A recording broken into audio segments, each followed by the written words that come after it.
Jesus disse para Ananias: vai, porque ele é para mim um vaso escolhido, eu enviarei para longe aos gentios.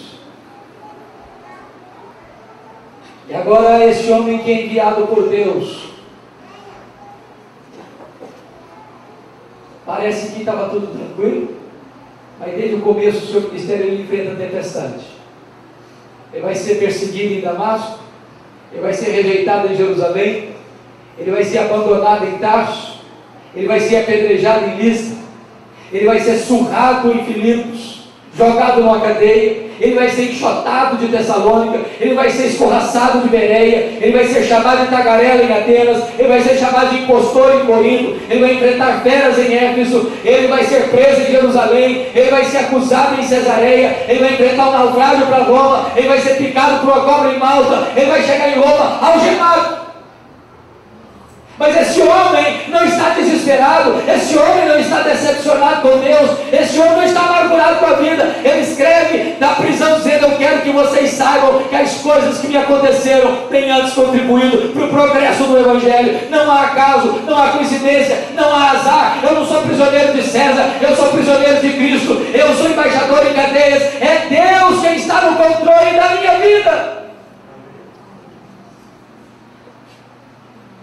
Talvez aqueles discípulos enfrentassem um outro drama, para perguntar: mestre, não te importa que pereçamos? Qual o drama? É o drama, amados irmãos, de ter a sensação de que na hora do seu aperto mais angustiante, parece que Deus está dormindo, parece que Deus está demorando demais em nos socorrer. Você já sentiu isso? Você já passou por esse drama da demora de Deus na sua vida? Deixa eu fazer uma perguntinha aqui. Quem aqui já está orando por uma causa há mais de 5 anos? Levanta a mão, por favor. Há mais de 5 anos. Várias pessoas. Você já teve a sensação às vezes de que está demorando? Irmãos, na hora que aquela tempestade estava mais vociferante, mais perigosa, Jesus estava dormindo. Naquela hora parecia que os céus estavam em silêncio para eles.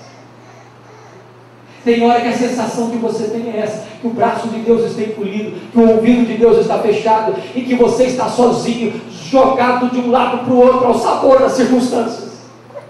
Foi a sensação de Asaf, quando ele diz lá no Salmo 73, que houve um dia na vida dele que ele entrou em crise, porque ele olhou da sua janela e viu o ímpio prosperando, o ímpio que blasfemava contra Deus, o ímpio que não levava Deus a sério, o ímpio, tudo que botava a mão dava dinheiro, ele tinha saúde, o seu corpo era até bronzeado, ele tinha amigos, ele não tinha canseira, ele não tinha preocupações, ele não tinha enfado, tudo dava certo na vida dele. E Asaf olhou para ele mesmo e disse: meu Deus, eu lavo a mão na inocência, eu purifico o meu coração, e toda manhã eu sou castigado, todo dia um problema, todo dia uma luta, todo dia um castigo, todo dia uma prova, todo dia uma tempestade. Eu vou a Deus achar que a vida do ímpio é melhor do que a minha. Até o dia, diz ele, que entrou na casa de Deus e atirou com o fim do ímpio. A única coisa que o ímpio tinha era dinheiro, só dinheiro. John Rockefeller disse que o homem mais pobre que ele conheceu é o homem que só tem dinheiro. E como ele não pode levar um centavo depois que parte desta vida, então ele é muito miserável, ele não tem nada. Quando John Rockefeller morreu, o primeiro bilionário do mundo, perguntaram para o contador dele no cemitério: quanto o doutor John Rockefeller deixou? O contador respondeu: ele deixou tudo, ele não levou nem um centavo.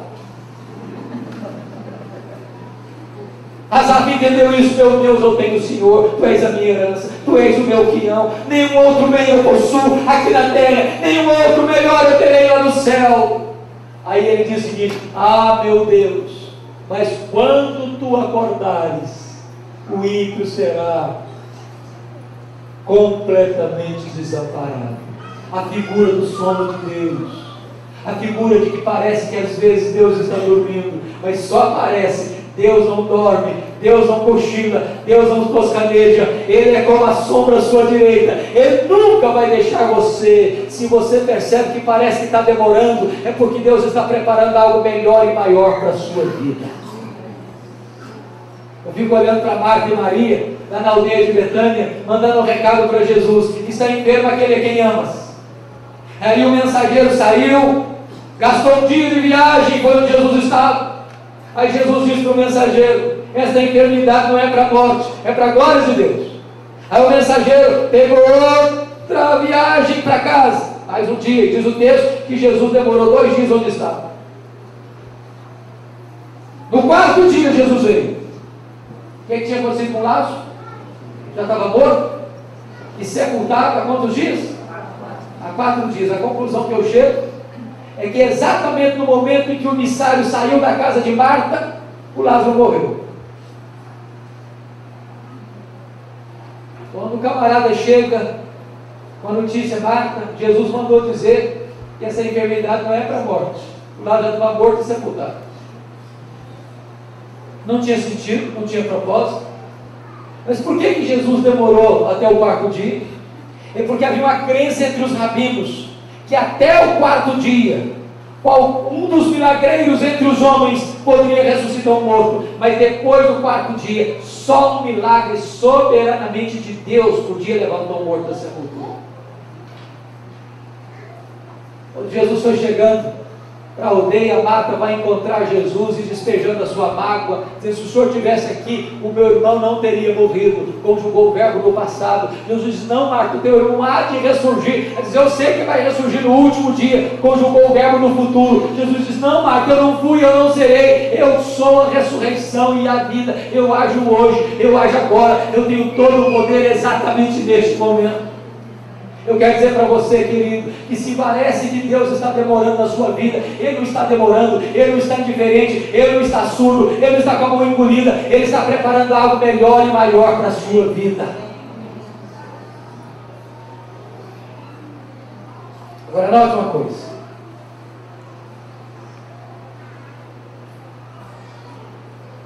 diz o texto que ao acordarem a Jesus, balançando, dizendo: mestre, não te importa que pereçamos? Diz o texto que Jesus, despertando, repreendeu o vento e disse ao mar: acalma-te, emudece. O vento se aquietou e fez-se grande bonança. Eu chamo a sua atenção para um ponto importante, porque logo em seguida, em Marcos 6, vai ter outro relato de uma tempestade, a outra tempestade. E naquela tempestade Jesus não estava presente. Depois da multiplicação dos pães e dos peixes, a multidão queria fazer Jesus rei, e Jesus, fugindo daquela tentação, subiu ao monte para orar sozinho, despediu os discípulos, compelindo-os a entrar no barco e passar para o outro lado. Não há um centímetro deste vasto universo sem que Deus não esteja lá, governando absoluto com o seu poder maravilhoso. Mas agora o texto prossegue, capítulo 5, versículo 1 a 20, e diz o texto que agora Jesus tem poder sobre os demônios. Jesus chega em Gadara, uma terra estrangeira, num despenhadeiro, depois de uma noite de tempestade, num cemitério, onde tem um homem nu, onde tem um homem desvaiado, um homem louco, um homem endemoniado, ferindo-se com pedras, gritando dia e noite, e este homem não suportava cadeias, ele quebrava as cadeias, ele era furioso, era um ser absolutamente execrado da sociedade, e diz a Bíblia que Jesus Cristo vai lá para curá-lo, para libertá-lo, para perdoá-lo, para salvá-lo, para restaurá-lo e para enviá-lo de volta à sua terra como missionário. Este homem tinha dentro de si 6.000 demônios, uma legião de demônios, capaz de levar 2.000 povos ao abismo. Quer dizer para você, querido, que você não precisa ter medo de demônio, você não precisa ter medo do diabo, você não precisa ter medo do inferno. A Bíblia nunca nos manda ter medo do diabo, a Bíblia nos manda ter medo de Deus e resistir o diabo, e ele fugirá de nós.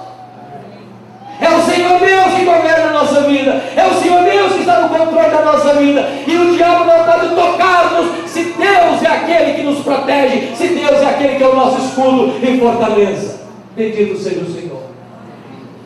Mas o texto prossegue, e se você notar em seguida esse relato a partir do verso 21, do capítulo 5 de Marcos, Jesus vai curar uma mulher hemorrágica, 12 anos, que vivendo esse drama da hemorragia. Aquela mulher estava esvaindo-se em sangue. Aquela mulher cerimonialmente estava impura, não podia conviver com a família, não podia entrar na sinagoga, não podia ir no templo adorar, não podia conviver com as pessoas. Ela vivia cabisbaixa, ela estava completamente enfraquecida, ela já tinha perdido os seus recursos, ela estava envergonhada, humilhada e completamente sem poder para restaurar a sua saúde. E diz a Bíblia que ela pensou: um dia que eu tocar na hora das vestes de Jesus, a minha hemorragia será estancada. Eu quero dizer para você que o Jesus a quem servimos e adoramos tem todo o poder e toda a autoridade sobre a enfermidade. Ele é o mesmo que andou curando os leprosos, é o mesmo que deu vista aos cegos, é o mesmo que deu audição aos surdos, é o mesmo que levantou os paralíticos, é o mesmo que tem todo o poder sobre toda a doença.